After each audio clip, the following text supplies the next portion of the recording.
वार्षिक कार्य योजना, वार्षिक शिक्षण योजना को समझने से पहले हमें लक्षित दक्षताओं को समझना होगा। कक्षा 1 के लिए लक्षित दक्षताएं जो हैं उसको हम देख लेते हैं।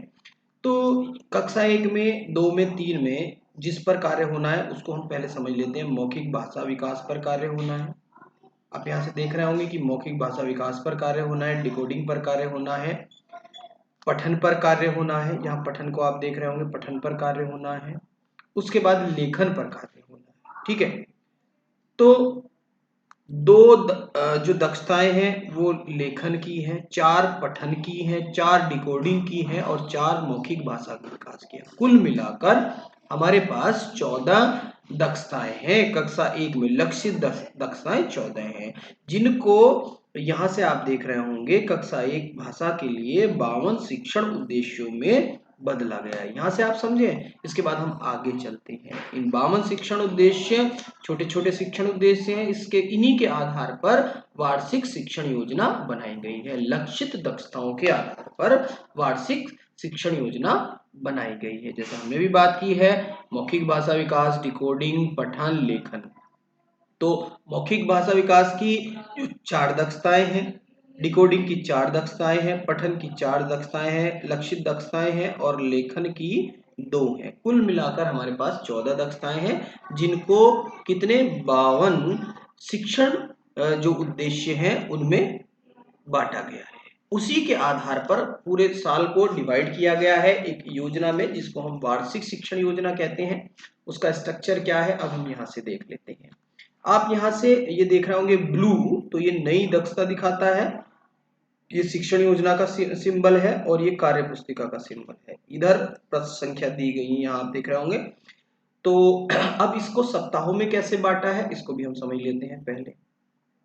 जैसे 22 सप्ताहों में बांटा है, इस वार्षिक योजना को 22 सप्ताहों में बांटा है।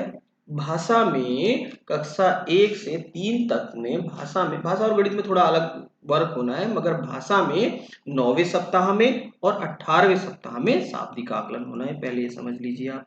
ठीक है, समझने वाली बात है, शाब्दिक आकलन होना है। अब सप्ताह 1 से 4 तक विद्या प्रवेश पर कार्य होना है। विद्या प्रवेश पर जो हमारे 12 स्कूल रेडीनेस वाला जो प्रोग्राम चल रहा है 12 हफ्तों का, उसके लास्ट 4 हफ्तों को इसमें लिया गया है। ठीक है, उसमें वही कंटेंट आपको मिल रहा है जो आपको यहाँ इस 22 हफ्ते की जो हमारी कार्य योजना है उसके पहले 4 हफ्ते जो है कक्षा 1 में वही मिल रहे हैं आपको। ठीक है, अब जैसे आप देखोगे यहाँ प्रश्न संख्या 35 दी गई है, तो 35 की यदि आप कार्य पुस्तिका में देखोगे, मैं आपको कार्य पुस्तिका दिखा देता हूँ।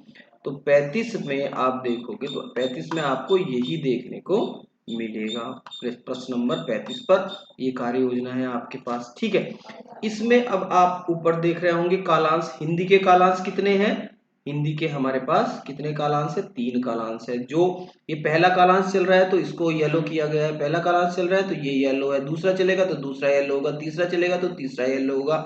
काहे का पीरियड है ये? मौखिक भाषा विकास। इस तरह का सिंबल बोलते हुए का आइकन जहाँ रहेगा वो मौखिक भाषा विकास को दर्शाएगा। ये जो यहाँ मिनट दी हुई समय दिया गया है, यहाँ 40 मिनट। ठीक है, तो ये इस तरह से थोड़ा सा मैं परिचय करा रहा हूँ। जब दैनिक की बात करेंगे तब इस पर आगे बात करेंगे। अभी थोड़ा सा आपको आइडिया मैं दे रहा हूँ। यहाँ से यहाँ दूसरा पीरियड चला है, ये यहाँ ये येलो कर दिया गया है। इस तरह एस है मैं लिखा है, ये वाला जो सिंबल है ये डिकोडिंग का सिंबल है। ठीक है, ये डिकोडिंग लिख दिया या सिंबलिक रूप में लिखा है या लिख दिया। वैसे 40 मिनट का पीरियड है ये भी।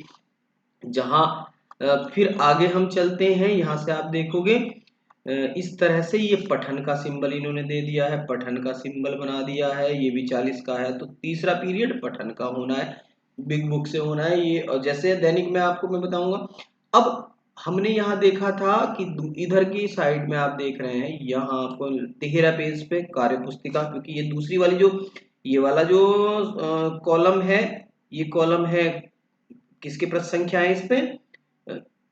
शिक्षक संदर्शिकाएं की। और दूसरे कॉलम में किस की प्रश्न संख्या दी गई है? कार्य पुस्तिका की। तो आप जब आप कार्य पुस्तिका में जाओगे, वर्कबुक में जाओगे, तो इसमें प्रश्न संख्या दी है 13 पे। आपको क्या दिखाई पड़ेगा? इस तरह का कार्य पत्रक होगा। कब भरना है वो भी आप जब दैनिक शिक्षण योजना देखोगे उसमें स्पष्ट दिया गया है, सिंबलिक रूप में दिया गया है, मैं समझाऊंगा उसको, तो आप यहाँ से समझ गए होंगे।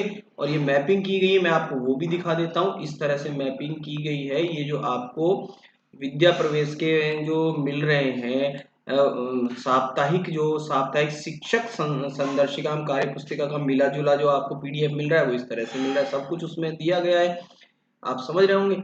ठीक है, तो हम फिर भी दोबारा से वार्षिक कार्य योजना पे लौट के आते हैं। तो फिर यहाँ से आप देखोगे कि सप्ताह 5 से 8 तक किन किन पर कार्य होना है वो खुद दिया गया है।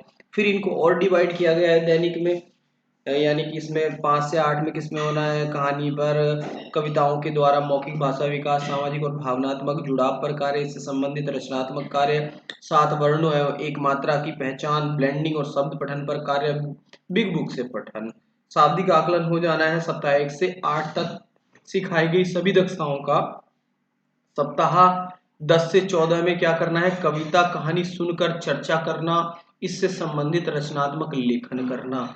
ये आप समझ गए होंगे। 13 वर्णों और 2 मात्राओं के साथ छोटे छोटे, पहले 7 थे, अब यहाँ 13 वर्ण 2 मात्रा, छोटे छोटे सरल पाठ, सरल वाक्य पठन। फिर 12 से 15 शब्दों के छोटे छोटे तीन से 4 वाक्य वाले सरल पाठ का अध्ययन। ठीक है, इसके बाद सप्ताह 15 से 17 में चित्र पोस्टर अनुभव पर चर्चा, इससे संबंधित रचनात्मक कार्य, 8 वर्णों 2 मात्राओं के साथ सरल पाठ पढ़ने पर कार्य। फिर नीचे 15 से 20 शब्दों के 3 से 4 छोटे वाक्य वाले सरल पाठ पर कार्य, मार्गदर्शन में पठन। 15 से 17 सप्ताह, 18वें सप्ताह में फिर क्या आ गया है, यहाँ शाब्दिक आकलन आ गया है। कहाँ से, सप्ताह 1 से सप्ताह 17 तक सिखाई गई सभी दक्षताओं का आकलन और अवलोकन।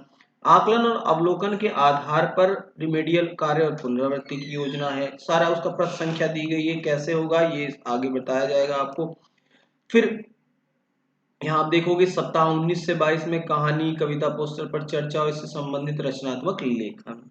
10 वर्ण और 3 मात्राओं के साथ 20 से 25 शब्दों वाले सरल पाठ पढ़ाना और उस पर आधारित प्रश्नों के उत्तर एक वाक्य में देना। तो ये इस तरह से आपने देखा है वार्षिक कार्य योजना थी।